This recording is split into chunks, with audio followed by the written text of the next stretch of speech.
beautiful? Hello, lovers of the world. This is Sinta speaking. I love reading books and I love learning. I wanted to share what I read and learned since the last time I made a video like this. This is basically to recap and list off all of the books that I read, but also some new things that I learned along the way that may not have been from reading books. I'll explain when I get to those later. And the purpose of these videos is to kind of keep track of what I read and to also hold myself accountable for my own self-study. In the future, when I find the time to dedicate time and effort for a specific book, I will do so. But for the books that I will mention, I will not spoil the plot or anything. It'll just include some very general thoughts or some shallow superficial comments about what I felt about the book. I've also included articles and some podcasts that I found very informative. I find that this video is becoming more and more like a report at the end of the month, kind of like a commonplace notebook, even though I have my own, both as a physical notebook and as a digital notebook. This is kind of a way for me to share what I learned. The first book that I read was called Body in the Library by Agatha Christie. You know me, I love my Agatha Christies. I borrowed this from the library and I consumed it through as an audiobook. And I will of course talk more about this book in a future Miss Marple video. And this is actually the second time that I've read this book, and I remembered who the murderer was, but not how it was done. So that was kind of an interesting way to relive the book. Honestly, I found that this book was one of Agatha Christie's better and more memorable ones, even without the subversion of the titular trope. The characters were very, fleshed out as they usually are. The mystery plot itself is very well constructed and solid, but to be honest, even though the characters were fleshed out really well, I found myself very annoyed at them as I read the novel. I was especially annoyed with Miss Marple. I did not like her personality here, and which isn't necessarily the first time I felt this way towards her. In fact, that's one of the reasons why I like Hercule Poirot books more than I like Miss Marple books, because sometimes I just find that Hercule Poirot is just a more likable and entertaining personality to read through as opposed to Miss Marple. And I feel like I can't really explain why I was annoyed by Miss Marple's personality here without spoiling the plot, which, as I said, I'm not going to do so in this video, so you're gonna have to watch my dedicated video for that in the future. But I kind of read this not with the intention of making a video about it anytime soon. Anyways, I really just wanted to be entertained. I took a few notes, and as I said, like, I've already read this before in the past, so it's been really interesting to kind of compare how I felt about the mystery before, like the first time I read the book versus the second time that I read this book. Like most Agatha Christie books that I've read before, I read them when I was like a teenager, and now I'm in my mid-20s, so obviously my tastes in books have changed, but also my like critical thinking skills have changed too, so it'll be really cool to finally sink my teeth into the story eventually. And then the next thing I read is not a book. This is an article called Pressure and Protection, Cold War and Geopolitics and Nation Building in South Korea, South Vietnam, Philippines, and Thailand by John L. Lenantud. So this is an academic article that compares the geopolitical situations in the four countries in the title after the Cold War. So the author tries to explain how each country in the decades after tried to recover and reorient themselves in the new global political landscape. Each country has its own unique set of struggles in rebuilding itself from the ashes of the war, and nation building can come in a variety of ways, and also the way that people think of what nation building is also quite different. I think actually the article could have gone deeper into that, but it mostly kind of focused on a more historical summary in what happened with each country and how they kind of tried to recover from the war. So especially since they're doing a comparison between four countries, they didn't really have a lot of time to kind of dive deeper into what nation building really means, but it's basically just the idea of like building a nation. In the text, underlying the historical summaries is the concept that what pushes nation building forward and what ultimately leads to its success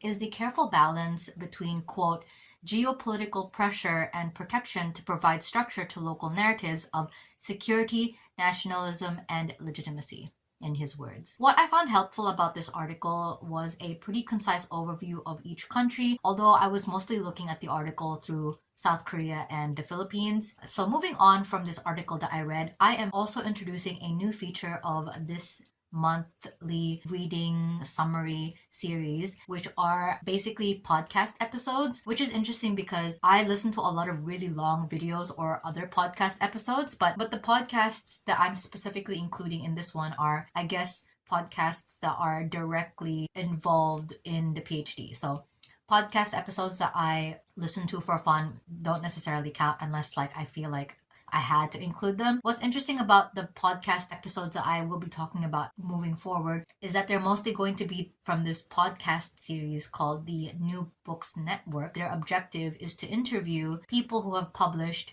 an academic book. Ever since I found these episodes, I've been using them to see whether the book would be relevant enough in my own research reading it, or if it's okay if I just listen to the podcast as it is. Moving forward, the podcast episodes I'm talking about are like reviewing the podcast episodes or the interview that the author has done, and I'm not talking about the books themselves unless I explicitly say so. So the first episode I want to talk about is the episode about the book called Instruments of Empire: Filipino Musicians, Black Soldiers, and Military Band Music During U.S. Colonization of the Philippines by Mary Talusan. This book was published in 2021, and it's about the Philippine Constabulary Band when they were active following 1901 till the end of World War II. So the Philippines has been colonized by the Spanish for like 300 years until the country, the charge of the country was just handed over to the United States after the Spanish-American War. Trying to explain that history is a bit beyond my capabilities right now, but as I understand it, even though the Philippines valiantly fought for their independence during the entire time they were colonized, it still took the United States intervention for them to be completely released from the Spaniards. But that, of course, meant that the United States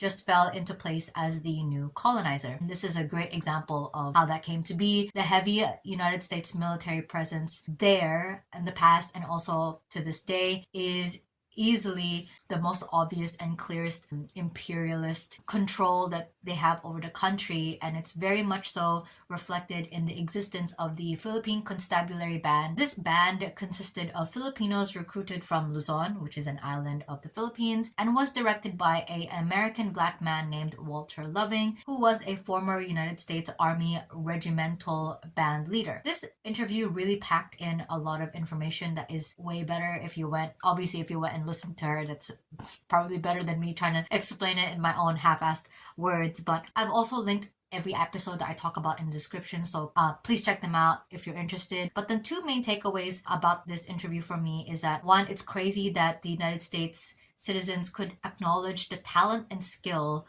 that the Filipino musicians have, but not enough to see them as equals because of racism, because they were like, they were invited to perform and everybody was like, whoa, these Filipinos are so like talented, they can play instruments and read sheet music. But then that admiration for their skill and talent was, I don't know, warped by their racism. And like it would be this weird in between where it's like they would try to diminish it by being like, oh, the Filipinos are just naturally good at this kind of things. Like the reason why they like tried to warp reality and not accept the fact that the Filipinos could get by on their own talent and skill, because then they would have to be confronted with the fact that they must also be equal humans who deserve like more rights than what they were given, but they're not willing to do that because of racism and colonialism. The other big takeaway from me is that I love this direct quote from the Talusan herself: "Measuring identity and culture through music genres misses the whole picture," end quote. This quote is actually in regard to the fact that the Constabulary Band only played Western classical music and mostly played for Western audiences. However, they were still able to express their Filipino-ness in other ways, such as the ways that they practiced or the way that the community got together. Filipinos love to sing, so sometimes Filipinos would just sing, and then everybody who was like not used to a constabulary band singing would be like, what are you doing? It is really cool, and I really like this quote that she gave me because it completely just validates everything I've been feeling about focusing on like shoegaze in the Philippines. Discussions about identity. There's more to music making than genre, even though genre is also really important. But anyway, the next episode that I watched was for the interview with Robin Rodriguez, who is the author of the book Migrants for Export: How the Philippine State Brokers Labor to the World. And if you're Filipino,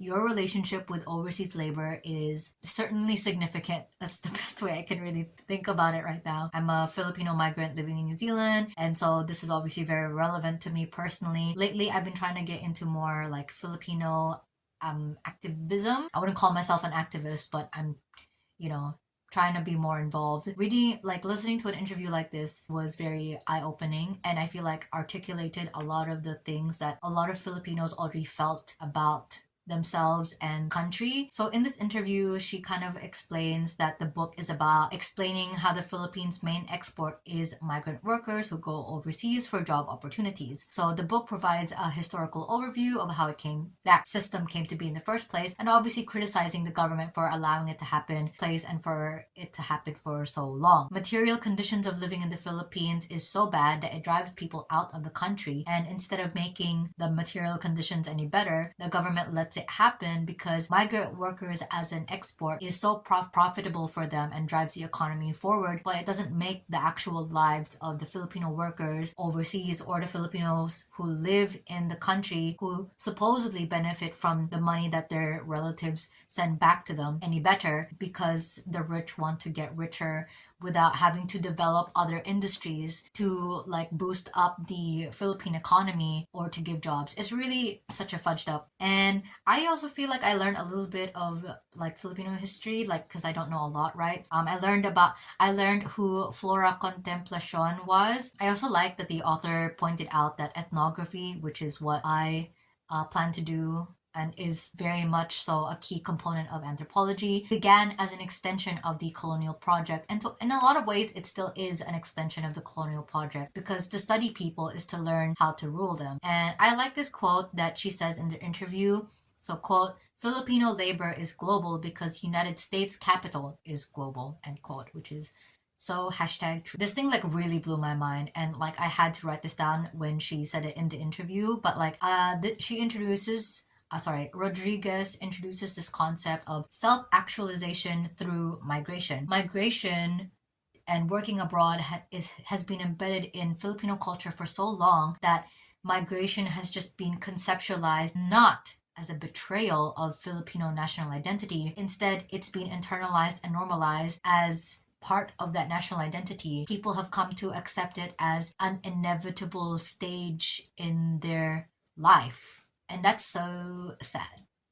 And then the next podcast episode was an interview with Michael Hawkins, who wrote the book Making Moros, Imperial Historicism and American Military Rule in the Philippines' Muslim South. So this one is definitely a lot more historical vibes than I was used to. Like the others were obviously historical vibes, but this one was historical vibes on a place I have like zero familiarity with. So my mom grew up in Mindanao, but she left for Manila when she was like 19. I don't really spend a lot of time in that region unless my mom visits the hometown. And so I think this was like genuinely the first time I had heard in depth what Moros was. I've been super ignorant about the Philippines for a long time, but I've also been a little bit brainwashed into thinking that like the Philippines was quite homogenous and assuming that most Filipinos were like Christian, but like in Mindanao, like most people like are Muslim. And what this book specifically focuses on was this subgroup in the Philippines called the Moros, kind of going through colonialism, World War II, and how it's like providing a background to the conflict that's still happening in the Philippines now because of the government, because the Moros are also indigenous, so there's a lot of ways that their identities can be politicized. Moros, as I understand it, is an umbrella term because within them there are still subgroups of ethno-linguistic communities like the Tausig. And honestly, this book was just a lot of information. Well, I've tried to listen to this like 3 or 2 times already, and trying to summarize it was very intimidating in a good way because it was just such unfamiliar territory for me. But I really enjoyed learning more about it because, again, it's like a gap in my knowledge that I want to fill. I'm gonna take a super brief intermission to talk about the St. Louis World's Fair of 1904.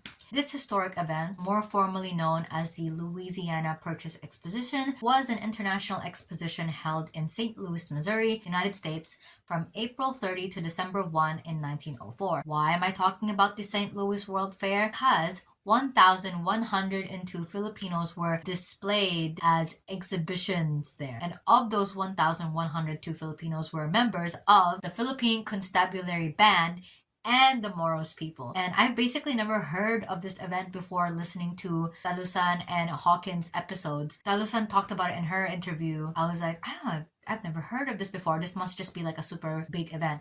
But then when Hawkins talked about it, I was kind of shook because the anecdote that he introduced was like super chilling. Like genuinely. I eventually Googled it and I was like, what the fuck? In Michael Hawkins' interview, he brings up how the Moros were brought from the Philippines to attend or be presented as things to be gawked at, like a human zoo vibes basically at this event. What's interesting is that the Moros had slaves, and it's really interesting how Hawkins also described it, because the way that the Western imagination, the Western European imagination of what a slave is kind of different to like what he was describing the Moros had. I'm not gonna try and like explain it because it's already kind of a tricky subject, and it's probably better if you just heard him explain it, but it's all I can say is that it was just very different. The main thesis of the book that Michael Hawkins wrote is that the United States military in particular, while they were stationed there, colonialism, can you believe it? They really kind of romanticized, or at least how Hawkins portrayed it, romanticized the Moros in the sense that they felt that they could turn them as like almost like a model colonial subject, because there was something about the community's culture that they felt aligned with Western values or what the Western imagination wanted society to be. It's hard to wrap your head around. But yeah, the Moros had slaves. And Hawkins kind of describes this like fervent excitement that the United States citizens had over the concept of being able to see slaves again, because this was around the time that slavery had been abolished. And so people were like relishing in the fact that they were getting to see, like in the author's own words, like we'll see a human being in bondage. And like no joke, when he said that, I had to pause the episode because I felt queasy. I felt just so nauseous, just like this cold splash of reality. That's crazy. I'm gonna move on. I don't know how to explain it, but I really recommend listening to the podcast episode though. It was really interesting. And then the next episode I listened to was the interview with Stephanie K. Kim about her book called Constructing Student Mobility: How Universities Recruit Students and Shape Pathways Between Berkeley and Seoul. So this is not in my field at all. I mean, it's obviously about South Korea, but what I did was like I made a playlist of all the podcast episodes I found that were about South Korea, and so this one kind of just looked like something I could put in the background that would still be interesting enough, but not something that would steal my attention too much. However, I ended up finding this really, really fascinating because it just gave me a glimpse to a completely new world that I didn't even consider. So this episode is actually about Korean students who want to attend the University of California in Berkeley, more colloquially known as Berkeley. So I thought this was very interesting, the dynamics of Korean international students who travel from Seoul to study in Berkeley, and what those reveal about national identity, about economics, and the various invested parties whose role is to facilitate this flow of students between these two cities specifically. Now, obviously, Seoul is the capital of South Korea, but it is really interesting that for some reason they have this interesting relationship with Berkeley specifically. I think what really interested me about this interview the most is the idea of entities that are not just the university from which these students come from. So not just Berkeley and not just like the universities in Seoul who are like invested in this flow of students, of transfer students. But there's also these third-party agents who earn money from tutoring South Korean students, like on their English, on subjects that they're weak on, just so that they can go move abroad and study there. And they're basically also the middlemen for some of these students or these students' families, kind of brokering deals on like accommodations or which university to go to, or like I guess work on commission. And so the more students that, you know, they can like funnel to overseas, the better, the more money they earn. But they're not necessarily motivated by wanting education to be, or academia to be, you know, maintained. It's more like the profits that they get from these students who really desperately want a better chance at life by studying somewhere else. But of course, the universities also benefit from the international students studying there because of the tuition fees and the prestige of having so many international students wanting to study there in the first place. So I like this book because I feel like she also provides like a kind of historical basis for how this structure even happened in the first place, given the United States' long history with South Korea and kind of like their military presence there is also really crazy. And yeah, I really like how it shed light on a process that I feel like a lot of people overlook or don't consider unless they themselves are also planning to study overseas. So I thought that was very interesting. Okay, now we're going to take a break from the podcast episodes and talk about another book. So in case you've listened to my last video, I am in the process of getting rid of some books, and it's basically like a read it and unhaul project. Unless I really love the book, I won't keep them. And this is the first book I tried to read of my pile, Montalbano's First Case and Other Stories by Andrea Camilleri. So Montalbano is a detective in Sicily, Italy, and he's been the protagonist of 28 novels since 1994 until the author's death in 2019. So this is my first time reading an Andrea Camilleri book, and I chose this because this is actually short stories, and I just figured that at the time I hadn't been reading like a physical copy in a while. Like either I was listening to audiobooks or I've just been not reading at all. So I thought like, okay, this will be a great way to just read like short stories, and if I want to read more, I'll read more. So far, I've actually only read 3 stories, and they're not like in order. Like the first book, which is called Montalbano's First Case, and then everything else is short stories. That first story is really long, so I remember being like, okay, I'll skip to one that's a little bit shorter. And after reading a few stories, like I will try to finish these, but I don't think I'll be keeping them for sure.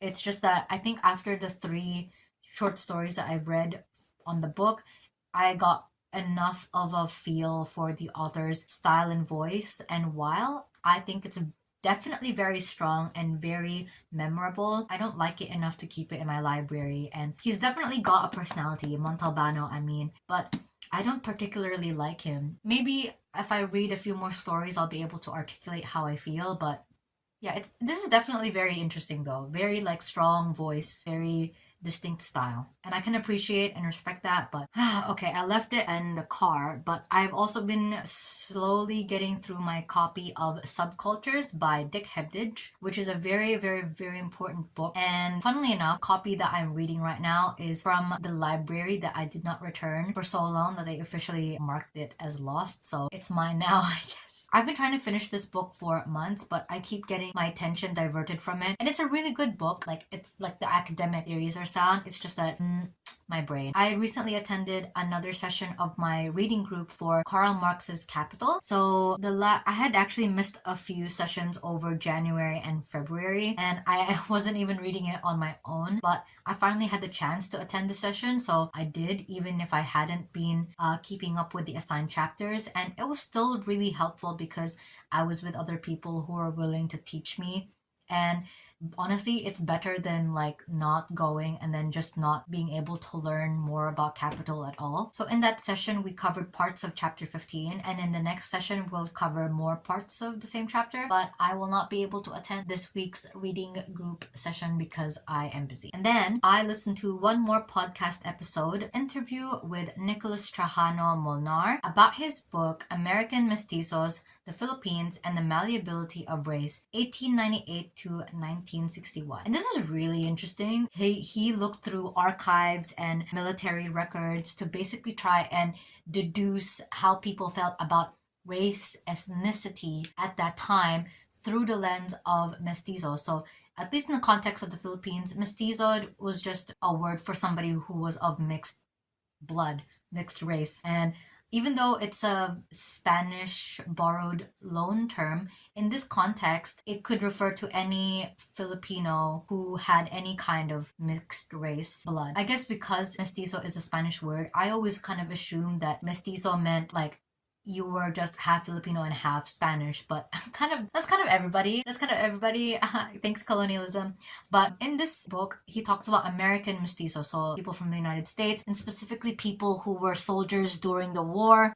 When will imperialism ever end? And so it's really fascinating because the records and the archives at the time, the census would only count white Americans as Americans, even though there were hundreds or thousands of black American soldiers stationed there at the same time. But for some reason, when you were thinking of like a American mestizo, you would assume that it would be any American plus a Filipino, but it was only white soldiers with Filipino mom, because most of the soldiers were men, clearly. But then if a black soldier had fathered a child with a Filipino woman, then the child would not be considered American mestizo. They would be considered Filipino, because in the eyes of the United States, black people were not Americans, even though they were fighting for what the fuck. So that was weird. Obviously, over time, they changed it to also include the black Americans. And even that's also reflective of the history or the events that happened. Because obviously, like kind of earlier in the colonial project, or like earlier in the United States' presence in the country, they only was like, yeah, white Americans. But then I guess sometime after, desegregation happened and the Civil War happened, then of course you start to think, okay, the black people can also be American too. Race is completely absurd. Ethnicity is malleable depending on what you want ethnicity to do, because all ethnicity can do is include and exclude. So when what you want to include or exclude changes, then so does the requirements for that ethnicity. So, oh my goodness. Another interesting thing that I learned when I was listening to the podcast was that there was this phenomenon where the military administration assumed that their soldiers would just abandon their Filipino partners and children, and that they were ashamed of them. But actually, even though that did happen, because men are shit, there were actually about like a very similar amount of cases where soldiers who were both black and white stayed with their partners and their children because they wanted to stay with the family. And it was like almost the administration itself projecting their shame to their soldiers, even though like the soldiers, they're not a monolith. Some of them have their own different relationships and opinions and negotiations with the Philippines, and the Filipino people.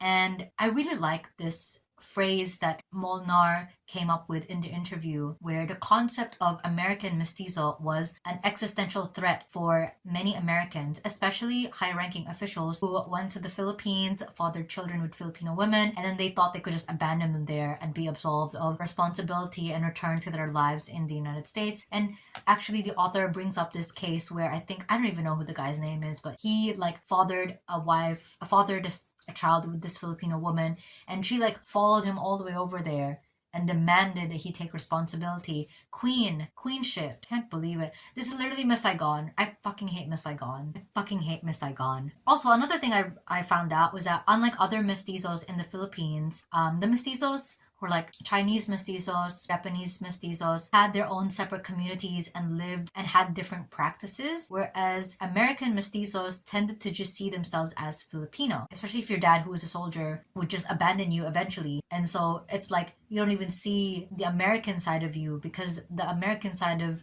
you is represented by your dad, who isn't even there. And so you would be raised by these Filipino communities. And since at the time there was just no benefits or advantage to claiming yourself as American mestizo, they also didn't really feel American either. Like what is Americanness to them? They've lived in the Philippines their whole lives, and they will continue to live in the Philippines their whole lives. I think the way that the author phrased it was like their past, their present, and their future was the Philippines. So why would they call themselves American mestizos? They're just Filipinos, which I think is so interesting given the contrast to, flash forward to today. And I feel like a lot of Filipino people who are half will, you would be praised if you were mixed with something, because that would make you more special. And so yeah, that was it was so interesting, like how things have changed. But you know, personally, I feel very proud to be Filipino, and I don't care what I'm mixed with. I'm sure I've got a couple of Spanish blood in there down the line. But and then the last book of the day is Ordeal by Innocence by Agatha Christie. I basically saved this for the last because I did not expect to read this at all, but look how far I've gotten already. I picked this up today, and I basically ignored all of my responsibilities and read this instead. So I already wrote a couple of notes down, but what I will kind of cover for today is that I've actually read this book before.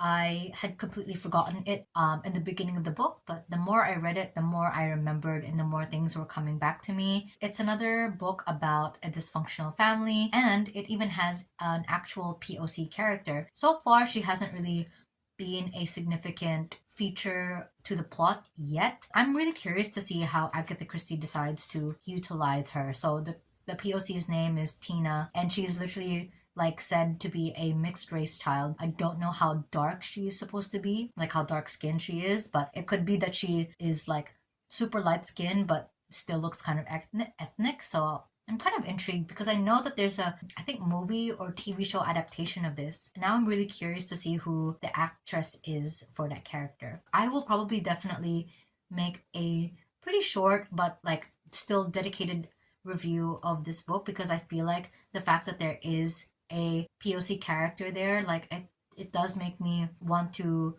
dedicate some time in analyzing her presence there.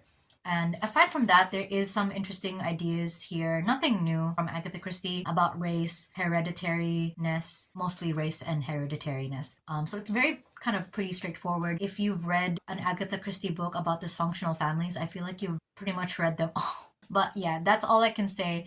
I'll try not to spoil the rest of the book. So that's it, guys.